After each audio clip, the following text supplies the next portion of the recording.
Salut à tous, c'est Dorian et bienvenue dans cette nouvelle vidéo dans laquelle on va parler des actions que je compte acheter en août 2022. Et comme d'habitude, eh bien écoutez, je ne vous fais pas perdre de temps et on passe sur mon écran. Donc commençons tout simplement sur mon écran par ce que je fais chaque début de mois. C'est-à-dire que chaque début de mois, j'achète mes 3 ETF favoris, quoi qu'il arrive, sans me poser de questions. Donc du S&P 500, du marché émergent et du haut dividende monde. Donc cela, voilà, je ne me pose pas de questions, je vais les acheter. D'ailleurs, je voulais faire un petit point là-dessus. Vu que ceux-là seront achetés en euros et représentés en euros, mais derrière, ce sont des actifs en dollars, et bien en fait, il est intéressant de voir qu'ils ont extrêmement remonté. Et donc, en fait, c'était une façon de se protéger contre la baisse de l'euro en ayant investi sur ces ETF depuis des années. Au final, ma hausse, elle a été assez impressionnante par rapport au S&P 500, tout simplement parce que là, on est on est des actifs en dollars, mais ils sont représentés en euros. Très bien, donc passons maintenant sur les actions individuelles, puisque je pense que c'est aussi ce qui vous intéresse.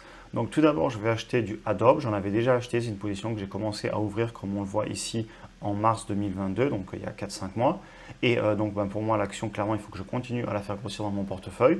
On voit qu'elle est sur un énorme plateau partant depuis quelques mois. L'entreprise, elle est à un prix qui, pour moi, est acceptable. Il ne faudrait pas que je la paye beaucoup plus cher. J'aimerais bien qu'elle baisse encore un petit peu. Et c'est d'ailleurs pour ça que je l'achète vraiment avec parcimonie. Là, je vais acheter certainement une demi-action pour 200 $, tout simplement parce que l'action, j'ai conscience qu'elle pourrait baisser un petit peu plus, corriger. Après, ça, on ne peut pas le savoir, puisque on a eu l'impression que le mois dernier, les marchés sont repartis à la hausse. Mais voilà, sachez que mes positions, je les construis sur le très long terme. Et donc, je ne suis pas pressé sur Adobe. Je vais juste en racheter un petit peu parce que ça fait plusieurs mois que j'en ai pas racheté. Mais je vais y aller très, très légèrement. Donc ensuite, la prochaine action que je vais racheter, il s'agit de Disney. Donc Disney, un petit peu comme Adobe, c'est une position que j'ai ouverte il y a quelques mois. Où on voit que je l'achète à coup de une action, voire peut-être 2-3 au début. Et donc pareil, je ne suis pas spécialement pressé pour finir ma position parce que j'aime construire les positions sur des très longs termes, sur 6 mois, 1 an, voire plus. Ça peut m'arriver aussi. C'est une entreprise, j'avais fait une vidéo d'analyse dessus qui je pense était assez intéressante où je vous montrais que justement, j'avais pas énormément considéré ce qui s'était passé entre 2020 et 2022, tout simplement à cause de la pandémie et que tous les parcs avaient été fermés, les cinémas, etc. Et donc je pense que l'entreprise actuellement, elle n'est pas trop chère, malgré qu'elle ait, comme on voit ici, un PI à 73, un price to free cash flow à 160 et des indicateurs financiers qui sont globalement qui font peur. Mais en réalité, je pense que c'est tout simplement à cause de ce qui s'est passé pendant la pandémie. Mais je pense que sur le long terme, on n'a pas de problème sur ce business. Donc voilà, dans cette vidéo, je vous le rappelle comme à chaque fois, je ne suis pas là pour vous faire des analyses approfondies. Généralement, j'ai déjà fait des vidéos de toutes ces actions. Vous pouvez aller les voir sur la chaîne. Et de la même façon aussi, comme je le dis toujours, je ne vous donne pas de conseils, tout simplement, et ça, je le répéterai jamais assez. Parce que si vous ne savez pas pourquoi vous achetez telle ou telle action, le jour où elles vont tomber en bourse, eh bien, vous allez certainement paniquer et vous ne serez jamais indépendant. Donc je vous invite évidemment à vous former, à devenir indépendant, savoir pourquoi vous achetez une action et pour avoir des convictions au final, savoir ce sur quoi vous investissez. Très bien, donc je vous propose de passer sur la prochaine action et il s'agit de Pubmatic. Donc Pubmatic, je vous ai fait une vidéo dessus il y a peut-être 10 jours, 2 semaines. C'est une action que je viens de rentrer dans mon portefeuille. C'est une toute petite position pour moi et je pense que c'est une position qui restera sous les 2000 $. Alors, comme je vous le disais dans la vidéo d'analyse que j'avais fait, en fait, malgré que ce soit une très petite entreprise, on voit qu'elle pèse moins d'1 milliard en bourse, et bien je ne la classerai pas pour autant dans une entreprise que je dirais spéculative ou qui ne gagnerait pas d'argent. En réalité, c'est une entreprise qui a plus de 15 ans d'existence et qui est profitable. Alors certes, elle est rentrée en bourse il n'y a pas longtemps, mais il n'empêche que c'est un petit business qui pour moi est assez prometteur. Évidemment, je pense que c'est plus risqué qu'une très grosse entreprise comme un Google ou comme un Microsoft, mais je la trouve pas si cher que ça par rapport à ce qu'elle a en termes de croissance et ce qu'elle propose, et donc c'est pour ça que j'ai décidé d'investir dessus. C'est vrai que j'ai pas trop l'habitude de prendre des très petites actions dans mon portefeuille, cependant j'en ai quelques-unes, et généralement toutes celles que j'ai ce sont plus des actions du type start-up assez risquées, et je pense que cette action, même si évidemment elle n'est pas sans risque, de toute façon il n'y a pas d'entreprise sans risque, je pense quand même qu'elle rentre dans cette catégorie, des petites entreprises qui sont rentables, etc., et qui ont du potentiel, mais ça reste une petite entreprise. Donc voilà, je tenais à le dire, ce n'est pas une entreprise qui est entre guillemets too big to fail comme on pourrait le dire. Donc elle vient avec ses risques, mais cependant, moi j'investis dessus personnellement.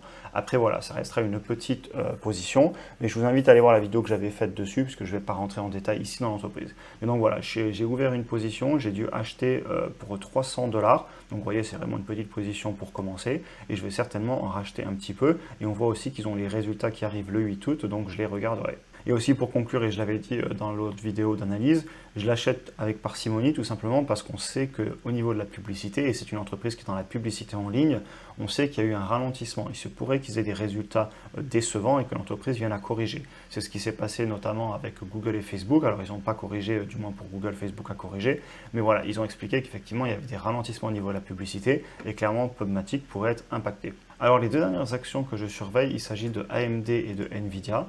Donc ce sont deux entreprises sur lesquelles j'ai commencé des positions il y a pas mal de mois, il y a peut-être même un an d'ailleurs pour AMD ou Nvidia, il faudrait vérifier. Je les ai toujours pas fini de les construire tout simplement parce que ça fait extrêmement longtemps qu'elles sont sur ce range, elles se baladent.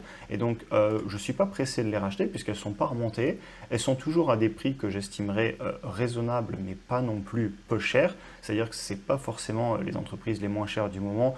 Par exemple, vous comparez avec un Google, je pense que Google est une bien meilleure affaire en ce moment. Cependant, AMD et Nvidia, pour moi, ne sont pas du tout des mauvaises affaires. Et encore une fois, je n'essaie pas d'acheter une entreprise value, pas chère du tout, pour la revendre dans 6 mois quand elle aura remonté. Ce sont les entreprises que je veux conserver 5 ans, 10 ans.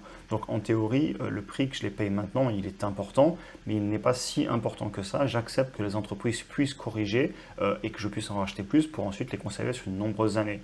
Donc voilà, je n'essaie pas de les acheter au plus bas, les acheter par exemple sur ce point-ci. Ce n'est pas du tout ma stratégie. J'investis sur les entreprises en mettant l'argent une fois tous les 1 mois, 2 mois, 3 mois, selon l'argent que j'ai à mettre en ce moment, selon si l'entreprise elle est sur un plateau, etc. Donc j'adapte un petit peu ma stratégie, mais il n'empêche que ce sont des positions que je construis dans le temps, dans les entreprises de qualité que je comprends. Donc voilà, j'en ai fini avec les actions que je pense racheter. Il pourrait en avoir d'autres évidemment. Rien ne m'empêcherait d'aller racheter une action Google, une action Microsoft, etc.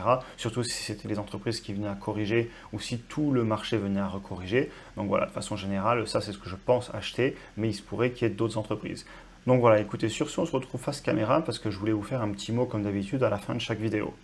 Très bien, passons à une question à laquelle je voulais répondre à la fin de cette vidéo, parce qu'en fait on me demande souvent, mais pourquoi je n'investis pas seulement sur des ETF et pourquoi j'achète des actions individuelles?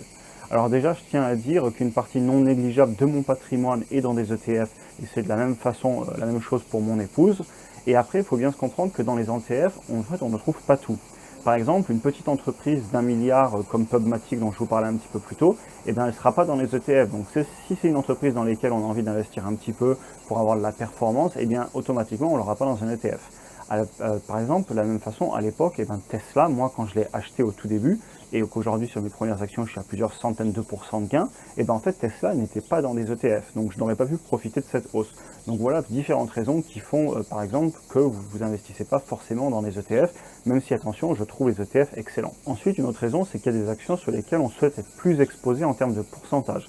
Par exemple, pour moi, Google, eh bien, je veux que ce soit une grosse position de mon portefeuille, et donc si j'investissais seulement dans les ETF, ça ne représenterait pas assez. Donc le seul moyen que j'ai d'augmenter le pourcentage dans mon portefeuille, dans mon patrimoine de l'action Google, eh bien, c'est de passer en direct et non pas via les ETF.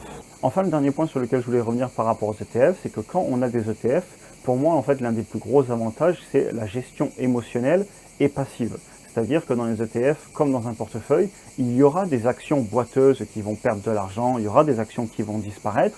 Cependant, en fait, vous n'allez pas le voir parce que ce sera dans les ETF et les ETF vont juste enlever les entreprises automatiquement. Alors que si vous êtes dans un portefeuille d'actions individuelles, eh bien vous allez le sentir passer émotionnellement et ça va vous enrichir et vous apprendre parce que ce sera de la gestion qui sera plus passive via un ETF. Mais sachez que dans les deux cas, il y a des actions qui vont se planter et avoir un portefeuille ou un ETF qu'avec des bonnes actions sans jamais une action qui est boiteuse ou qui disparaît, eh bien c'est impossible. Donc au final, il ne faut pas non plus se dire que je suis mauvais parce que j'ai dans mon portefeuille j'ai des mauvaises actions. L'important c'est que sur le long terme, vous ayez des actions qui réussissent beaucoup plus en pourcentage que des actions qui échouent et donc vous avez une croissance sur le long terme. Mais sachez que même dans les ETF, et ça je dis ça pour rassurer les gens, même dans les ETF, il y a des actions qui disparaissent, il y a des mauvaises actions, c'est juste que vous ne le ressentez pas. Très bien, j'en ai fini avec cette vidéo, j'espère qu'elle vous a plu. Comme d'habitude, n'hésitez pas à me dire ce que vous en avez pensé dans les commentaires, les actions que vous achetez en ce moment, etc. N'hésitez pas aussi à vous abonner si vous voulez voir les prochaines vidéos. Si vous voulez aller plus loin et soutenir la chaîne, vous avez aussi des liens dans la description qui je pense sont intéressants et donc n'hésitez pas à aller regarder ça. Et sur ce, écoutez, je vous souhaite une excellente journée et on se voit dans la prochaine vidéo.